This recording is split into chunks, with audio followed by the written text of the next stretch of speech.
Hey everyone, I am Dr. Rupa, ophthalmologist and lover of all things beauty, and this is... Hi, my name is Rupa Wong, and today we are just saying if there is a little bacteria in this makeup shop.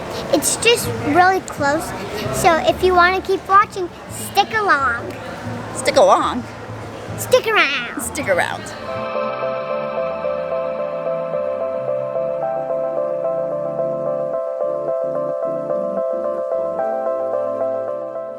I had read an article of people that had gone into beauty stores and department stores in North Carolina and swabbed the eyeshadows, the mascaras, and the lipsticks and found tons of E. coli and MRSA. MRSA is really bad. That's methicillin-resistant Staphylococcus aureus, so you don't want that. So I was curious to know if the same was here in Hawaii, especially since I do get a lot of makeovers done at the various beauty counters, and I won't let them put mascara on, but I've always let them put eyeshadows on. Like, I've never even thought twice about shadow. So that was really concerning to me, that the most bacteria that they found was in the eyeshadows. So these are the plates. These are blood agar, these are chocolate agar, and I've labeled them with a control. Obviously this is not like super experimental. I'm not going to be using curettes and burning in between and making sure everything is completely sterile, but this is my little way of doing a little experiment. So I've labeled things. We're gonna check out some eyeshadows, and we're gonna check out mascaras and eyeliners. So that's what I've labeled them in the quadrants there, so I can remember what's what. I don't wanna call out specific product names or counters, because I obviously don't wanna get sued. Hopefully we don't get kicked out, because I come here a lot. Okay, so I left the department store. I didn't swab anything there, because we're gonna go instead to the makeup, one of the makeup beauty warehouses, which will remain nameless, and we're going to check to see, oh my gosh, dogs, so loud, because I have a feeling that some of that stuff might have a little more bacteria, because there's so many people that are trying on shadows, and I bet people are not doing it in a hygienic way. I don't think it's necessarily management's fault, but I think a lot of people aren't using the spoolies and what they're supposed to be doing. Yes, Arya? I just wanted to explain to you guys that it's kind of fun going to makeup stores, but looking for bacteria, it's not really good. Yeah, it's not good. Because you don't want to get bacteria in your face and stuff, because then all that bacteria is bad for you. Couldn't have said it better. My 6-year-old said it pretty well. You know, guys, I actually think there's a lot of bacteria, because someone doing someone's person's makeup, and we're really scared if she's putting on bacteria on her.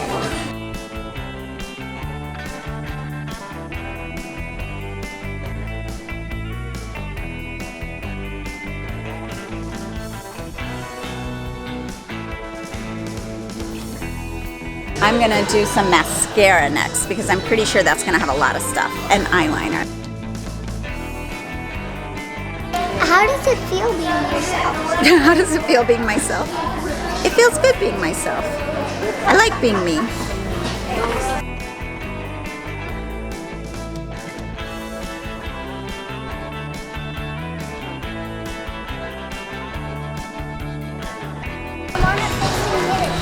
We didn't actually know if we're supposed to film in here, but it's actually really nice in here.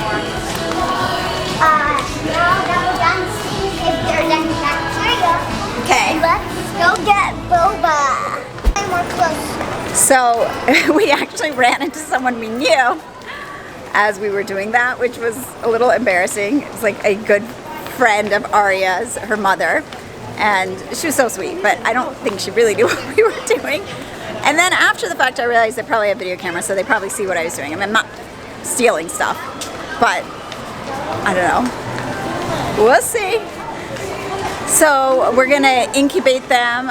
Usually you put them in an incubator. It's like, I think 80 degrees, and it's gotta be a really dark environment. So I'm going to simulate that environment at home with a cardboard box. Okay, so here are my plates, the blood agar and the chocolate agar.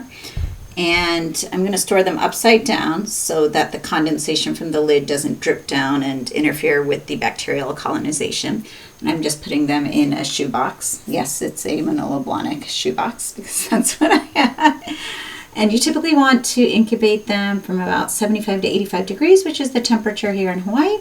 So I'm just going to find a dark closet and we will check them in 5 days.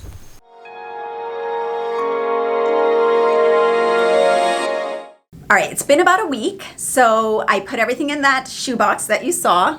Let's take a look.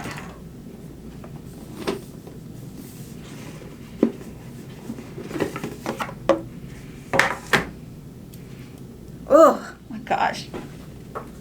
It stinks really bad. Oh my gosh. I don't know if I did. Wow. Which is a sure sign of bacteria. I think I need a mask. I'm definitely gonna put on gloves. Hang on. These are the plates. I have put them on upside down because that's the best way to get them to grow. Oh my goodness. Definitely some bacteria there. This is the chocolate. Chocolate agar is for growing respiratory type bacteria. Can you guys see this?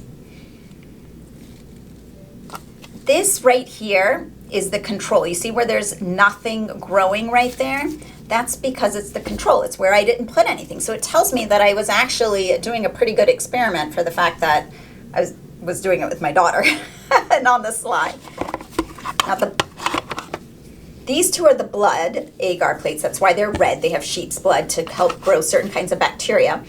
The sheep's blood usually will help grow staph and strep. Do you guys see this? Is this not enough to make you never touch those eyeshadow palettes again? And again, same thing here.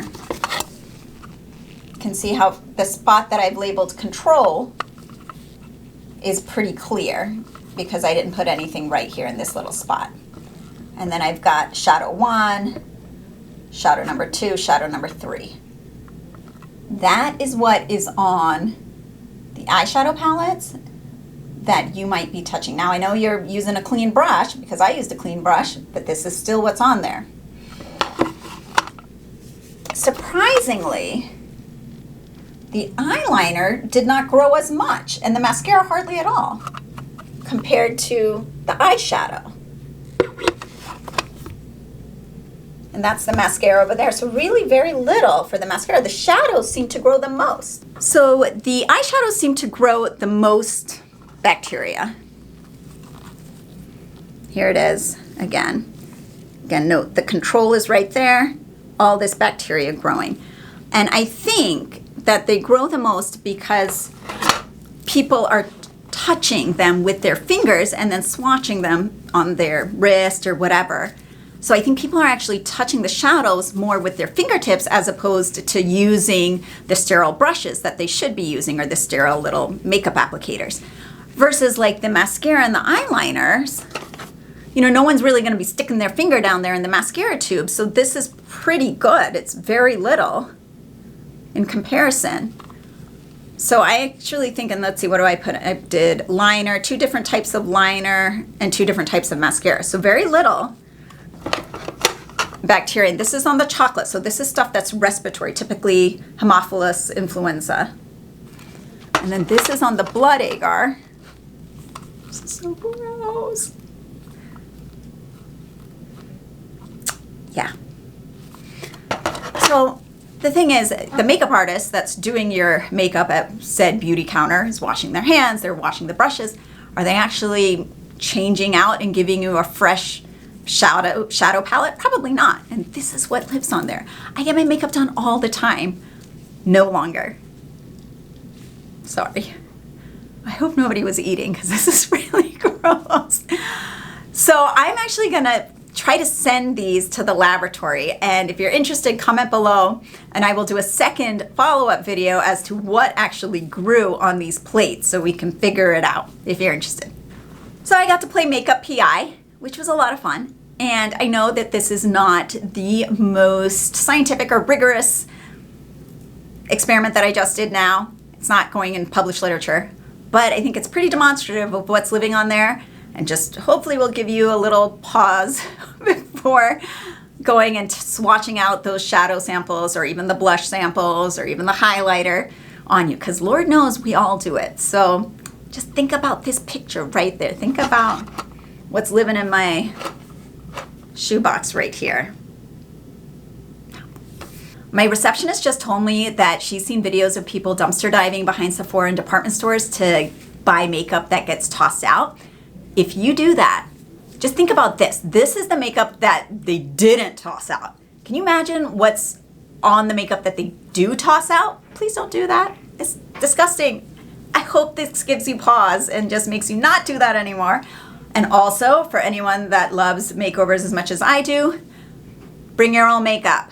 Don't use the stuff they have at the beauty counter, because despite the fact that I was using clean brushes and fresh applicators, the makeup still has bacteria on it. And especially more so the dry products, which was so surprising to me compared to the gel products, which I really thought was gonna have more bacteria, like the gel eyeliner and the mascaras. Mahalo for watching, you guys. I really appreciate it. If you wouldn't mind, just subscribe to the channel, like this video, and comment below what kind of topics you want for next time, especially if you want a part 2 to find out exactly what's growing on those plates right there. I'll try to send it to the laboratory and see. I was talking about this video with my husband, and he said, "So what? Isn't there bacteria everywhere?" He's basically like my personal troll. Not a troll, but you know, he's playing devil's advocate. And yes, there is bacteria everywhere. It's like, what's the difference between that and, you know, the experiment where they check on public bathrooms? And here's my, this is what I told him. It's different because you're not putting your face, hopefully, on the toilet seat. And anything that we touch, yes, any public like subway or the turnstile, all of that I know carries like a ton of bacteria. But we tend to wash our hands a lot, hopefully. And women usually aren't removing their makeup except for at the end of the night. So there's a longer period of time that the bacteria is sitting on their skin. I am not saying that the bacteria that I found is going to cause a sty or is necessarily going to cause infections or conjunctivitis. I obviously did not do any of those studies, and I don't even know how to go about starting that, but I just thought it was interesting. He told me not to be alarmist, and I'm not trying to be alarmist, but I thought it was kind of a fun thing to do. So anyway, hope you enjoyed it. Maybe you're like my husband and say, "So what?" If so, fine, let me know. But I read all the comments, and this was just fun for me to do. I will see you guys soon. Mahalo so much for watching. I am Dr. Rupa.